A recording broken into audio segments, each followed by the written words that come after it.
Hello everybody, this is Genesis and I'm bringing you guys another Dota 2 commentary. Today we're gonna see the second match between Myth.Trust and Tongfu in the East Regional qualifiers for the wild card seats on the International.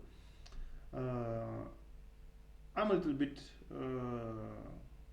inside the pick ban phase just because I find it redundant to explain the same old picks and same old bands. So without further ado, we see on the Sentinel side that an Invoker is being first picked, and then on the Scourge side we see a counter pick of a Darkseer and Beastmaster.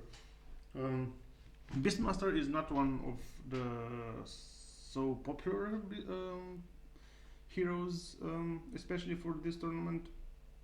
Um, all other three are until now. The bands are the most popular bands. Um, I'm quite sure that there are not more than 30 heroes that are being rotated in banning and picking. Yeah, we see a Leshrac and a Morphling. For the Sentinel, we will see another pick for Scourge just in a second.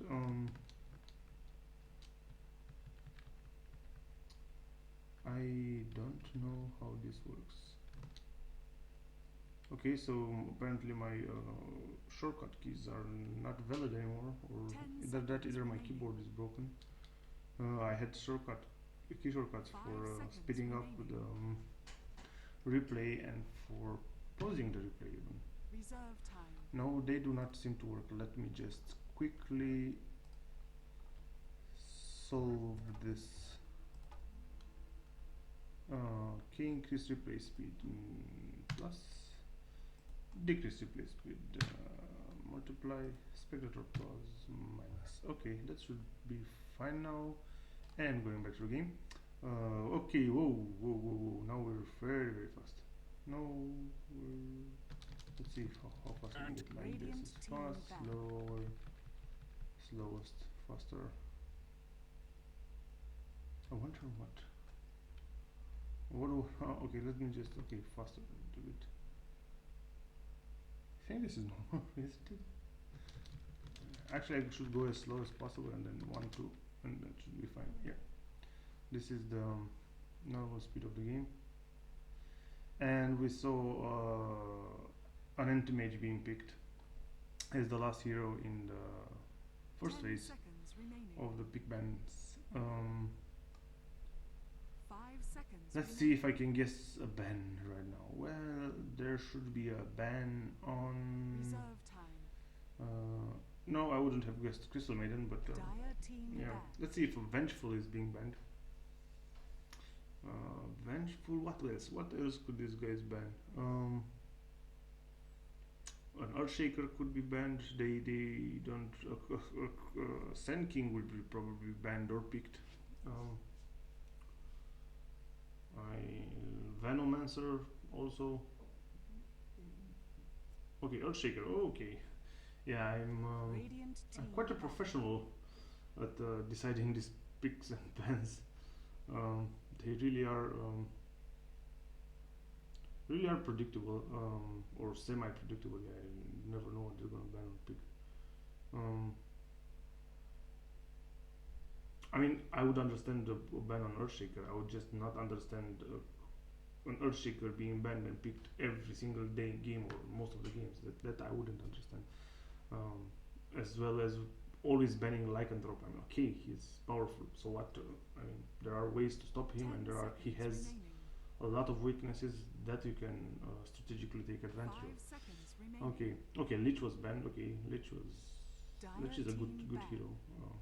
I mean, all of them are good heroes. All of them should be banned. All of them should be played. But I just feel a little bit confused or bored with the same picks and bans. Okay, I wonder what the last ban is. Let's see if I nailed Earthshaker until now out of 4 heroes or 3. Crystal Maiden, I wasn't decided yet. Oh, okay, out of 4. Let's see if I get a ban on Venomancer. You want to, you know you want to ban Venomancer. Come on, ban Venomancer. Come on, come on, come on, come on. You only have 5 seconds left. Oh, these guys. Okay. Oh, okay. So Night Stalker being banned there. They thought that they couldn't deal with such high miss on their anti-mage, I guess. Don't really see. Okay, and the fact that the anti-mage could not blink if he's being silenced for 8 seconds, which I think it's an amazing skill to have. You have a silence and I don't know 80% miss or whatever on a 12-second cooldown. Who the hell are you? Yeah, you're Night Stalker. That's right. Shadow Demon being picked. Obviously a very powerful hero. One of those heroes that it's quite hard to play. You need a lot of APM, you need a lot of understanding of the situations and positioning and stuff like this. What else? I'm tempted to go a little bit faster just because I really want to go inside the game, see some nice combat, some nice moves from these guys. So Vengeful being picked, of course. Amazing hero, this Vengeful. Sand King. Okay, so I nailed some. Wonder if Venomancer is going to be the last pick. Well, Venomancer is good to have. Not being played as first intended by Ice Rogue. Lately, this Venomancer. Too much emphasis is being put on those snakes. One reason being that they're so good. Yeah, there isn't any other skill that is as good as the snakes on the Venomancer. And I remember a nice story. Okay, ancient apparition, so no Venomancer this game. It's cool, that's cool, no problem. Okay, I split it up. Let's see. Okay, now let's go slow. I'm gonna first prepare for battle. Present the teams, and then I'm going to tell you guys a story about Venomancer and about a time when I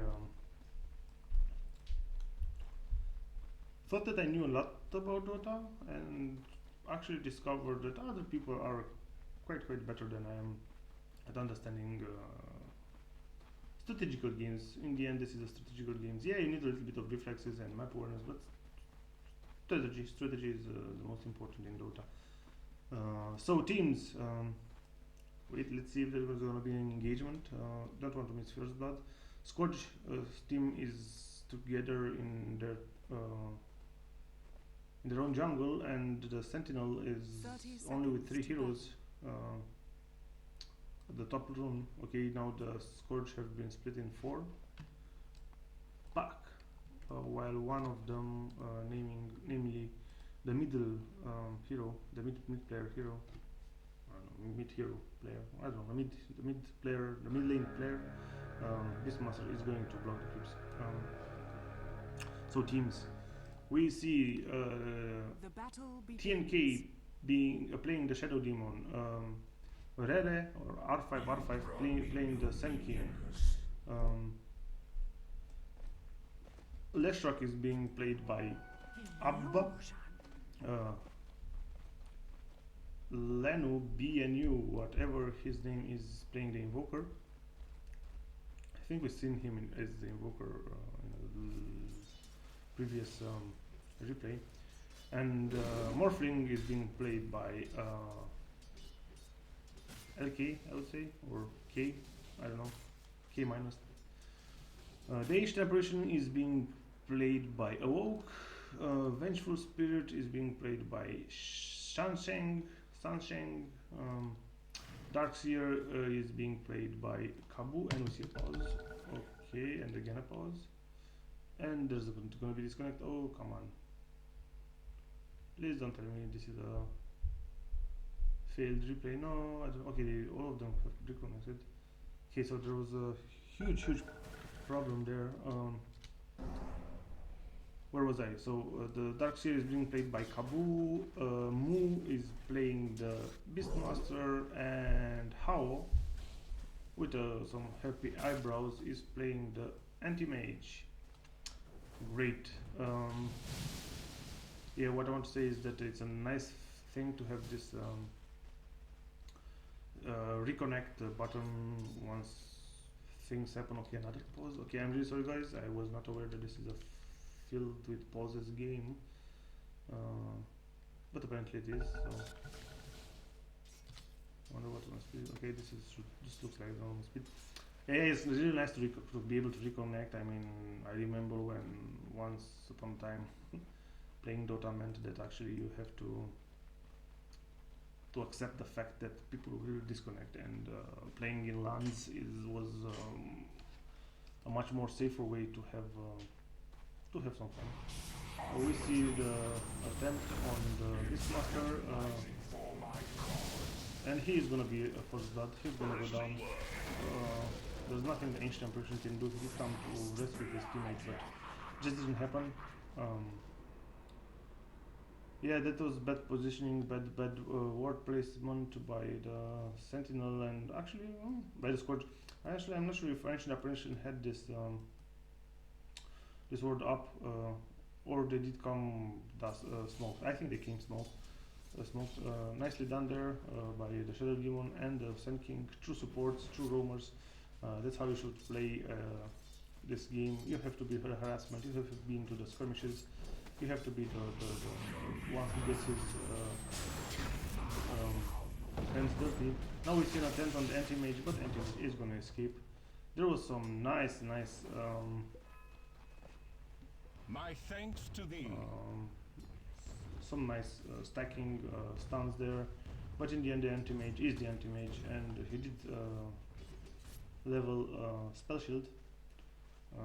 Very intelligent from his part. Yeah, it's not a lot, and you do a lot of damage with your mana break in the beginning, but this spell shield I think just saved his life the previous gank. We see another gank this time on the Vengeful Spirit, and Vengeful Spirit will not be as lucky as the anti-mage. No, actually she's gonna be even more lucky than the anti-mage, just because she escaped with just under 100 HP. I think it was more like 50. Alright, yeah, it's nice to reconnect. Just, yeah, something happened, your friends can pause the game and you can then rejoin, and the game is not ruined. I guess there wasn't any other way that this class of games could have gone into the 21st century properly without such an option. Right, so, the Venomancer, the story. Right, so I was, I think in my third year of university, and in my first year of university we played heavily StarCraft, and it was the game of choice in the campus, and everybody played StarCraft. This was back in 2004, so quite a long time ago, and a few players played Warcraft 3, and a few guys played Dota. And I heard that the previous year there were some guys who played Denied. some Age of Empires too. But mainly people played StarCraft in my first year of university. So we had this really good player who ended up becoming a really good friend of mine.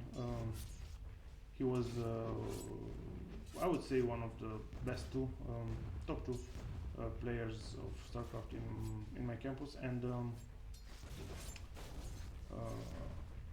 yeah, that's how we met. And after some time, like months, 1 year, something like this, we met and stuff like this, and then we ended up visiting, and then we ended up going out and talking and sharing experiences. So we became friends, and he never switched to Dota. I played in the first year StarCraft 1, and then in the second year I didn't have such a powerful computer, so I couldn't actually play Dota. But then in the second part of my second semester of the first year, I bought a new video card for my old computer, and I was finally able to play Dota. And my friend, the StarCraft player, he never actually transitioned to Dota. He rather stayed.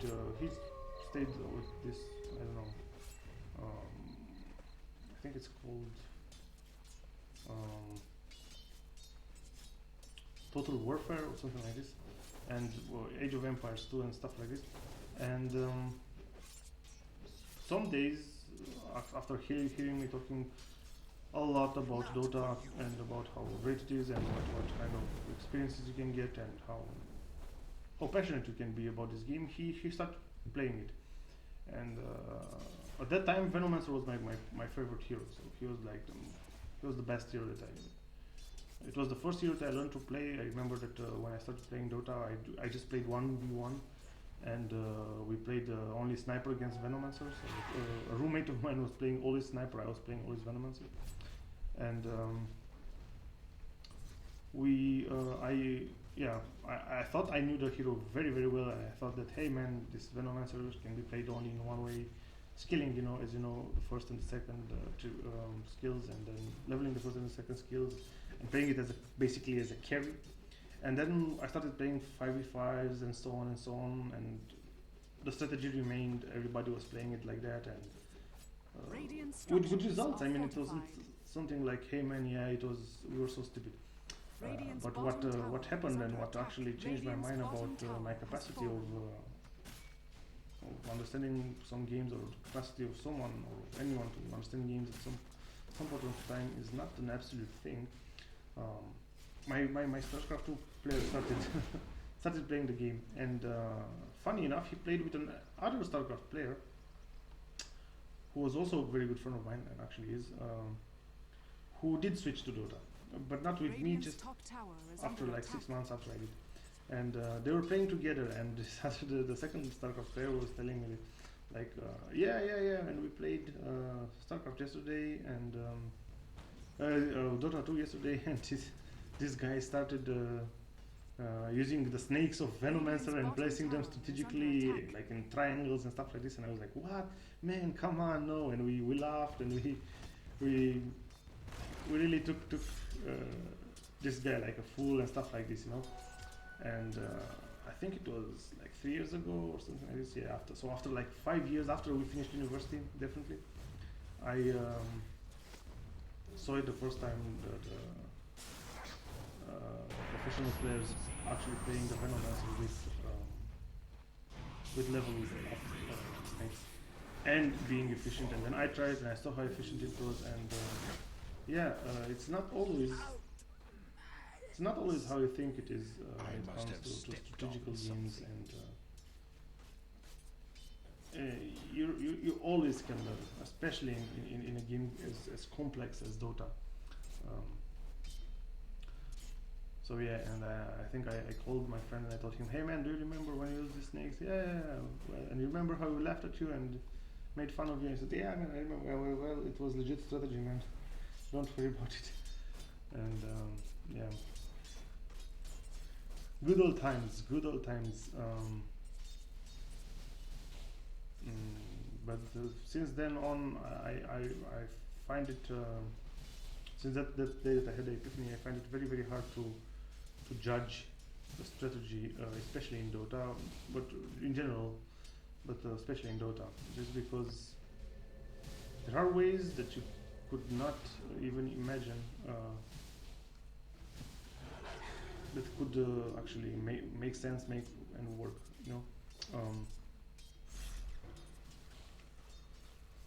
although there are a lot of strategies which just simply suck and they make no sense at all. What else can I say? Okay, that was about the story. So the game is underway. We see a kill on the Darkseer. I think Darkseer, we just saw him die 2 minutes ago once more. The Scourge is pushing heavily on the Sentinel, and the Sentinel team is about to lose the top tower. They always lose the bottom tower. Although this gave a little bit of breathing space for the Invoker, who is right now farming the lane. We see quite an unusual Invoker, which becomes retroactively, or played better and better. This exhort invoker, uh, which just says the same thing as I just previously said. It's never a legit strategy to play only in one way. There are other ways to play the heroes, and since you have so many skills, so many items that you can buy, and there are so many heroes, each of them having at least 4 skills, the complexity of the game really increases. I'm not sure about the farming, but we have this nice stats right here. Yeah, there you go.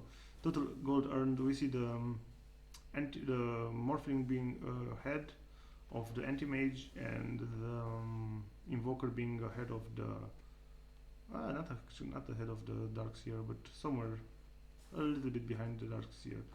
So somehow very balanced. We'll see another kill on the ancient apparition, and we'll see another attempt now to revenge. Yes, there is gonna be the death of the dark seer. Anything else? Okay, that Dire's middle the tower is under Scorpion attack. King overestimated the length of the Burrow strike, and that's why you saw him go back. He actually clicked Burrow Dire's somewhere bottom around here, I tower guess, is under attack. when he should have done it here. He should have escaped, because I think the way that this works is it goes like this, then it goes down, then it goes like this. So the overall length of the Burrow strike is effectively diminished. So right. On the gold per minute, the situation is as is with the total gold, so nothing much there. The item builds are, or the item progression is currently Shadow Demon support, nothing much. Sand King the same. Leshrak, I'm not sure exactly how they want to play this Leshrak, but right now he's very poor, so I would assume that he's gonna be just a nuker, ganker, roamer. The Invoker, one of the main carries, I would say, or one of the focused farmed heroes for Sentinel, has quite some items for the 13th minute. And Morphling, who is gonna be the heavy carry, he currently has his Persev up. He's okay. He's gonna start farming much faster with this Persev. I'm not sure if he already had the Voice Stone or the Ring of Health.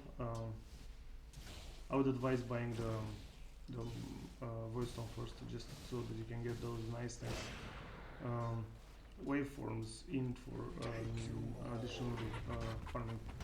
Currently the bottom lane is not being protected, and the Sentinel will try to forfeit this tower as well, Radiant's bottom tower is just in under hope that attack. they will get a top lane Radiant structures tower. are That will fortified. probably not happen, and but still, okay, now they're gonna come and defend. I wonder who's gonna be the first hero, and it's gonna be the Sand King, just because he can basically deter this whole push alone. He doesn't actually know that Darcy will take him out of his invisibility, as you just experienced there. So in the end, the Sentinel did defend their tower, but not completely. They did lose half the HP on the tower. An amazing Sunstrike by the Invoker. It's not as hard as it seems, but it's quite a pity to miss them. Okay, the bird of the, obviously it's not a warlock golem, the bird of the Beastmaster is spotting there for the Scourge. This is a bug, right? Yeah, the bird is in the tree. Strangely enough, right?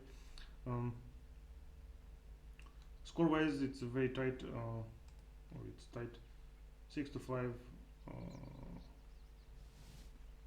However, the towers of Sentinel are looking pretty bad right now.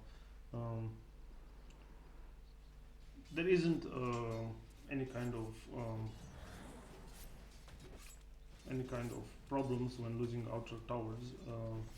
The one that you really have to take care of are the ones in the base, just because they're the last defense against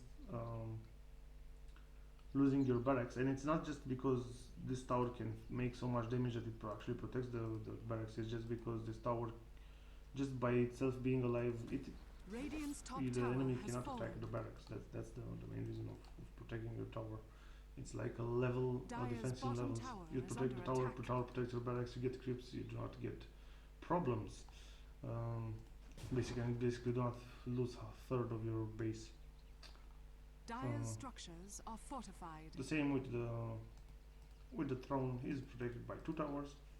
Until you don't destroy the 2 towers, you cannot destroy the throne. And we saw the items on Morphing. Now let's see the scourges after like 5 more minutes. Ancient Apparition, he's a support. He is very fat right now for a support. I wonder if he's pulling. Was he the one who's pulling? No, but he's gonna be the one who dies. There he goes. Bad positioning by him. He didn't have the art here, and he should have had. Vengeful Spirit, a support. You cannot ask much from Vengeful Spirit.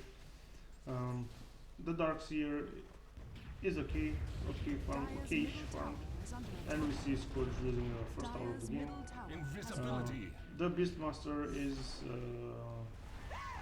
quite on his way to support his team throughout the mid and late game. He has bottom mechanism. This means that the Scourge is thinking about pushing, which I would do if I were them. Basically, an anti-mage cannot beat a Morphling.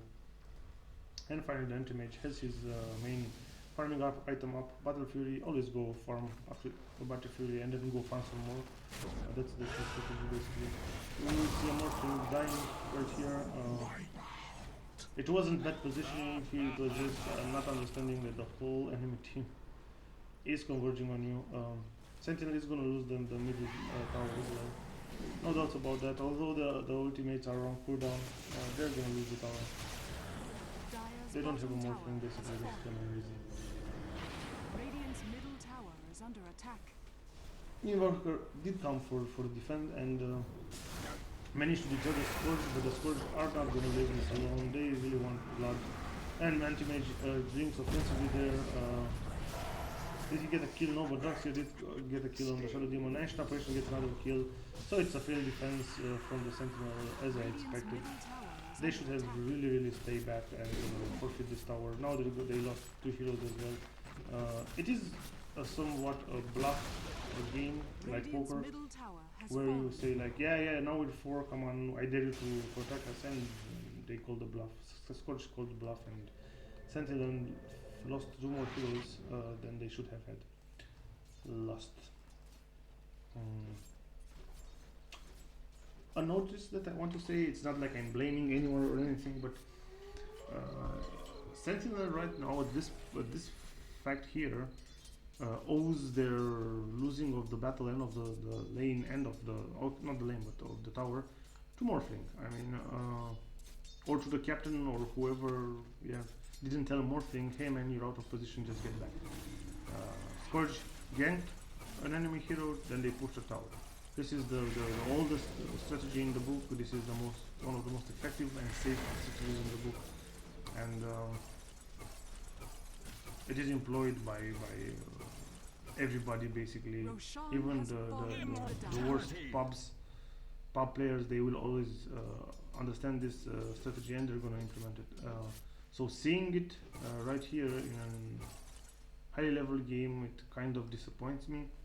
You don't expect to see Dire's top tower I don't is know, under attack. strategy book scenarios just like that, by the book. You expect to see strange, complicated strategies that involve a little Dire's bit top of tower is under attack. psychology and a little bit of Radiant structures are fortified. mind fucking, I would call it.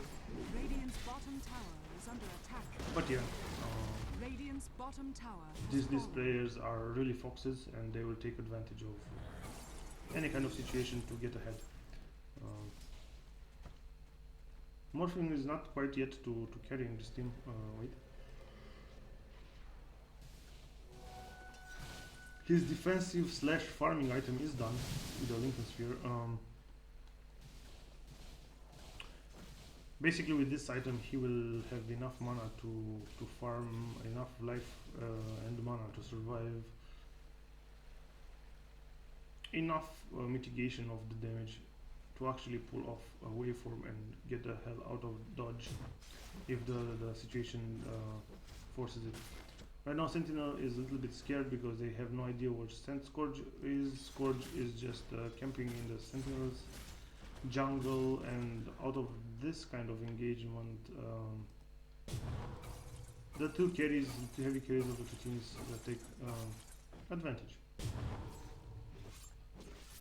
I like these farming patterns of this anti-mage. He blinks immediately, he knows where to go. He blinks at exactly 1100 distance. He doesn't waste the blink. See? So he knew exactly that from here and here he will be able to blink, but he will not probably be able to blink here. Look at these blinks. I mean, he basically blinks because if you don't blink at below the maximum, then it will be blink I think at 1000 or less, or 800 or something like this.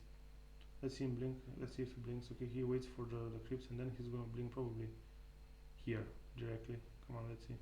Yeah, he's gonna be okay. He just says to walk. Probably wants to blink here. I don't know. We will see.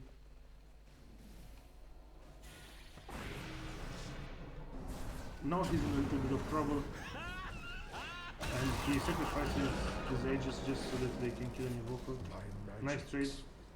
This is what I'm talking about. This kind of strategies really make me enjoy the games. You do stuff which seems stupid, but it's actually smart. It's just stupid at one level of looking at it, and it's also smarter down the line if you just look deep enough. For example, the Invoker should have known better that there isn't any kind of anti-mage who would not blink away when you encounter him and you're obviously out DPSing him. That being said, let's watch a Leshrak defending and failing to get kills on creeps. He's going for I don't even know how that item is called anymore. They didn't want to see this. I've done it in so long that I can't remember. Bloodstone, right?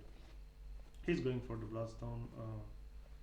Yeah, I'm not the biggest fan of a Bloodstone. Not that it's a bad item, just because I think it's situational. It depends on whether you have the money to do it, and I found myself really buying Aghanim Scepters lately. A lot of heroes, 4 staff, and obviously Magic Wand. So after portraits or Boots of Speed, I would say maybe I don't ever always buy the portraits. After Boots of Speed, I think these are the items that I buy the most.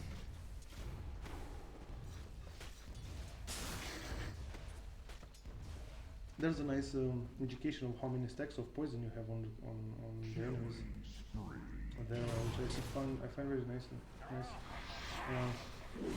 The anti-mage got himself an Invoker. Poor Invoker, he's died twice in like 3 minutes. But that's that. Didn't see Sand King doing anything special, just I think because he was not allowed by his team to go ahead and be reckless. But a team which has Sand King really needs its Sand King to play top notch. Not the easiest way to catch an epicenter without a blink or an avatar. I prefer avatar to blink just because I don't know. Epicenter is one of those skills that really make you nervous and really make you want to blink before you should actually blink. My advice, which I cannot follow, is that you should always blink after you see the first wave already being pulsed out. I just somehow do not have the mental patience to do that. So I always fail my epicenters if I try use it with a blink. What is very easy for me to do is quietly get an avatar, and then the first encounter I'm guaranteed I'm gonna do the damage to kill 2 or 3 heroes easily for my team, just because the enemy doesn't expect me to be immune to stuns basically, or disables. While this means also that during the game I always try to cast the epicenter when I'm level 6 or 7, so that the enemy can disable me, so that they are used to saying, okay, yeah, that's the Radiant's Alex. top tower We're is not under afraid of attack. him. We have our disables. We can disable his ultimate when we see him, and then voila! I come with an avatar and I kill them all. This strategy only works once, obviously. For if you play with a smart enemy, they will know that you have an avatar, and they will simply stay clear of you when you engage or when they're engaging. So that's that. My 2 cents on Crixalis, Senking. Yeah, this is the thing that I noticed. The heroes do not have their names anymore. They just have their class. Invisibility. In Dota 2 compared to Dota 1, yeah. The situation of the towers has a little bit been balancing out in the past 10 minutes. There's only one tower difference for Scourge. Dire's top As I tower said, is under attack. the anti-mage giving the same form as Morphling will not be able to kill the Morphling. And I don't know why Scourge side does not push. They have this mechanism on the Beastmaster for so long now. And I think they're dominating right now the mid game. There's no use in just prolong it and risk it. They are strong right now. They should push. I would push if I were the captain, or the team, or part of the team. But I'm not. So we're just gonna see what the Scourge has in mind to do next. Apparently they just want to farm. They believe that their anti-mage can win them the game. That's a false hypothesis. Not when you're up against the Morphing. Basically, anti-mage doesn't stand a chance against the Morphling. But yeah, that's that. Right now I'm observing a interesting skill build on the anti-mage. More than interesting, I would say. He's level 17, almost 18, and still he did not max out mana break. I really hope he knows what he's doing.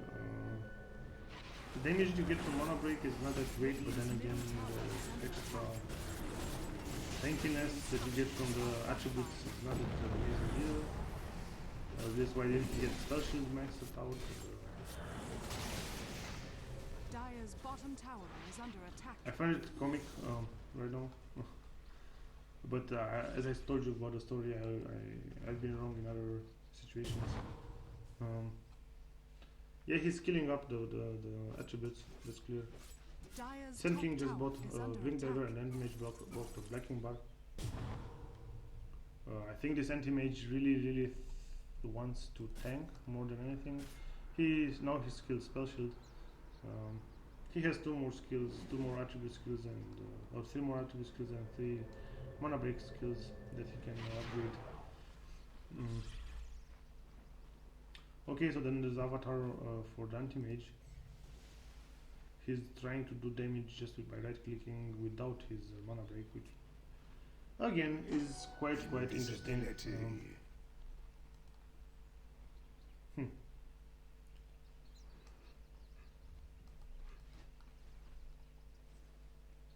And he's not quite the most tankiest heroes either. He just has 1300 HP with 7 attribute stats. So yeah.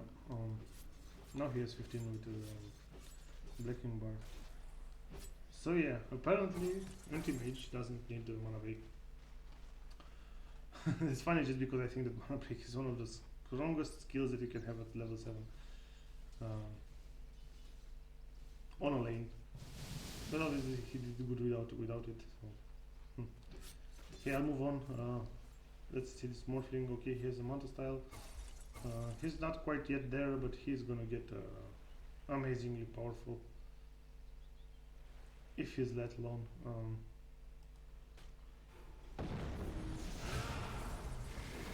Now we're gonna see an engagement on, and we see same thing going down. He didn't manage to blink, didn't manage to do anything. The Shadow Demon is as good as that. Anti-Mage has got another skill, and he's probably having attributes. Yeah, probably he leveled attributes up. I would say the Sentinel is losing this game, even though this Anti-Mage is playing without his mana break skill. Okay, he did skill up with the mana break. Okay, finally he came to his senses. They're getting, okay, I think the game is done. Scorch gets right now Aegis on his Anti-Mage. They're gonna push mid, destroy this tower immediately, and then destroy the middle lane just before the Sentinel can revive. Actually, I'm wrong. Sentinel is already up and running. Scorch has to push now as soon as possible. Yeah, they do this right here. Or no, they want to gank first. Yeah, that's not gonna happen, I think.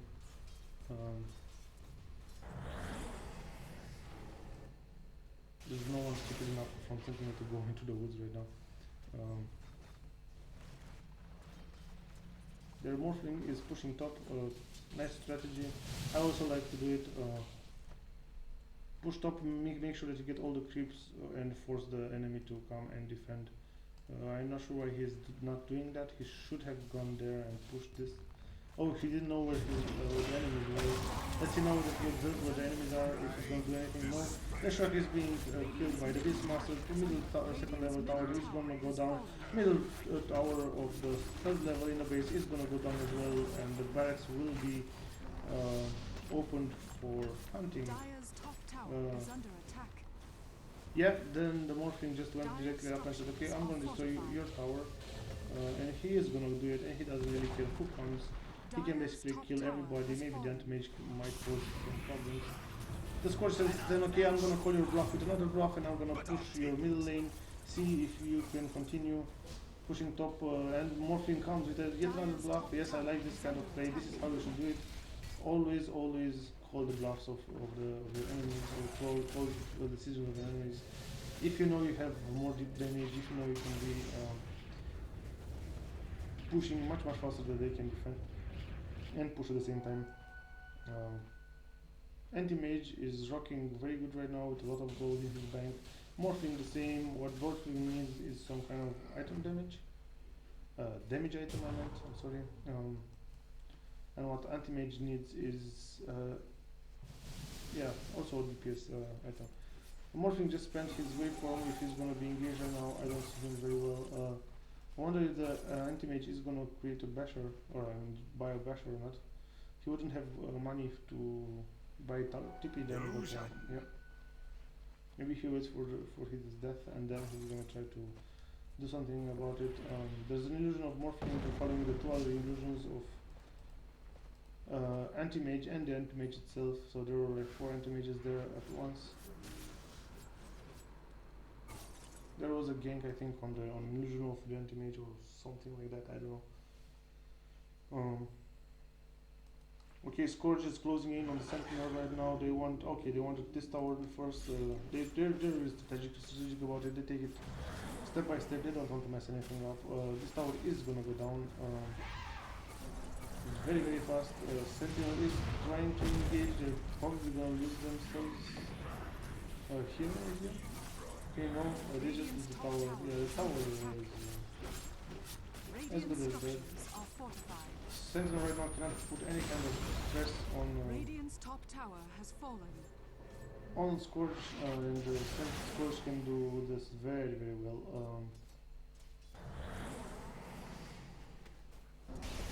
Morphling is at almost 50-100 gold.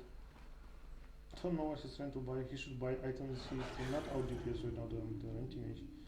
And he's aware of that, and Anti-Mage is aware of that, and Anti-Mage wants to finish the game. That's it, that's the strategy. Let's see what the Morphling buys. Come on, Morphling. do a ninja buyout and buys like a divine or something. I know you're trying to save for buybacks, but it's not gonna help you out in the long run if you don't have the damage to defend this push. And I believe that Sentinel cannot defend this push. And Scourge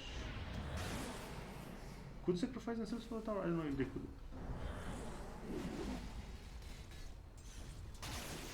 Nice ultimate, nice axe, thrown axes, wild axes from Beastmaster Rider. Yeah, Scourge wins this game. I can see it. Amazing. I would have bet my money on Sentinel right now. Oh, I need to do it. And we see now the push, and the Scourge is getting into the base of the Sentinel, and there's a swap, and there's gonna be a death on Morphling, and that's gonna be that. Okay, nicely done there by Senking. He's coming in with a nice ultimate, and they're killing the Beastmaster, which is a huge success right now. Morphling is currently unprotected, and he's gonna go down.